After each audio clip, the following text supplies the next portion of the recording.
राम जी, कैसे हो आप सभी। तो दशहरा की आप सभी को हार्दिक शुभकामनाएं। तो हमारे हरियाणवी में सुबह सुबह दशहरा पूजन किया जाता है। तो मैं दशहरे के लिए मैंने अपना सारे सामग्री इकट्ठी कर ली है। मैंने चौक पूर दिया है गोबर से, और फिर मैंने आटे से चौक को पूर लिया है। उसके बाद हमारे यहाँ पे कुल्लो आती हैं, कुल्लो को मैंने नाद से भर लिया है। वैसे तो इसको प्रसाद से भरा जाता है, लेकिन कोई देने के आजकल कोई कुल्लो लेने के लिए तैयार नहीं होता, वरना पहले तो घर घर देने के लिए कुल्लों को जाया जाता था, लेकिन आजकल ऐसा कुछ नहीं है। मैंने कुल्लों में सारे गेहूँ भर लिया है, और गेहूँ भर करके अब मैं इसको पूजन में रखूँगी।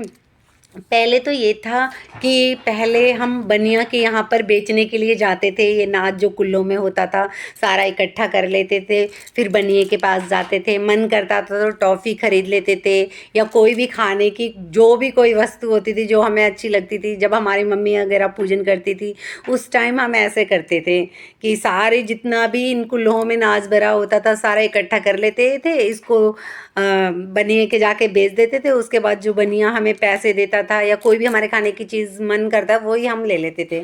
अब देखिए मैंने कुल्लों को उस पर चौक पर रख दिया है, और अब कुल्लों को चौक पर रखने के बाद मैंने गोबर से गोबर की थेपली बनानी शुरू कर दी हैं। और जैसे मैंने 10 कुल्लों पूजन में रखी हैं और 10 थेपली मैंने गोबर की बनाई हैं। इसे हमारे यहाँ पर बहुत शुभ माना जाता है। इन थेपलियों के ऊपर अब मैं हल्दी लगाऊंगी, हल्दी का टीका लगाऊंगी, और इस पर हमारे वे जो 9 दिन में माता रानी के लिए आगे रखे जाते हैं, उपजाए जाते हैं ना, तो वो जौ भी इसके अंदर लगते हैं, वो शुभ माने जाते हैं। तो इसको करने के बाद मैं इन पर हल्दी से टीका लगाऊंगी, जौ रखूंगी, थोड़ा बताशे का प्रसाद रखूंगी। इसके ऊपर अपनी श्रद्धा के अनुसार कितने भी हम पैसे रख सकते हैं या कुछ भी रख सकते हैं। तो जैसा कि आप ये देख रहे हैं, थेपली मेरी बन करके ये तैयार हो चुकी हैं बिल्कुल।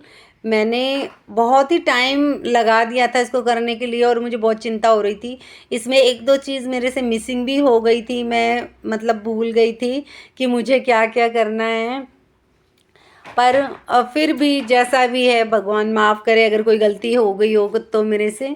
तो मैंने जितना भी हुआ मेरी मतलब अपनी पूजा से मैंने पूरा करने की कोशिश की है पूजा। ये देखिए मैंने जौ के दाने इसके ऊपर लगा दिए गोबर की थेपली के ऊपर, और सारे में अभी इसके बाद हमारे यहाँ पर टीका किया जाता है। अपने घर के जितने भी सदस्य हैं, टीके के बाद ये जो जौ के ये उपजाए जाते हैं, इसको हम यहाँ पे अपने मतलब बच्चों के कान के पीछे लगा देते हैं, और ये हमारे यहाँ पे बहुत ही शुभ माना जाता है, मतलब ऐसा करना।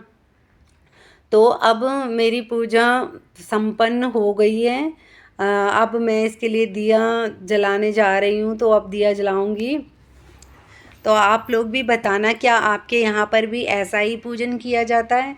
हमारे यहाँ तो भाई हिंदुओं के यहाँ तो किया जाता है। बाकी अभी ये कुल्लो वगैरह भी ली जाती हैं, और ये हम 2-4 दिन पहले ही ले लेते हैं। हमारे यहाँ पे तो कुम्हार की देने आती है, और गांव में कुम्हारी होती है लगी बंधी, वो कुम्हारियाँ ही ये चीज़ देती हैं।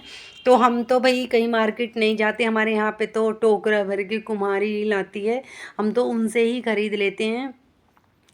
और 2-3 दिन पहले से ही इसका हमने मतलब अपना घर में इंतज़ाम कर लेते कि भैया अब दशहरा आ रहा है, उसके लिए कुल्हड़ पूजन किया जाएगा। इसको हमारे यहाँ शुभ माना जाता है। दिया जला के मैंने पूजा अपनी संपन्न कर ली है, और अब पूजन के बाद मैं दिया यहीं पर रख दूँगी। ये देखिए दिया मैंने यहाँ रख दिया है, और अब मैं यहाँ पे अपने श्रद्धा अनुसार 11 रुपये, 100 रुपये, 50 रुपये, जो भी हमारा मन हो वो मैं यहाँ रख सकती हूँ। तो राम राम भाइयों, बताना मेरा दशहरे का व्लॉग कैसा लगा है।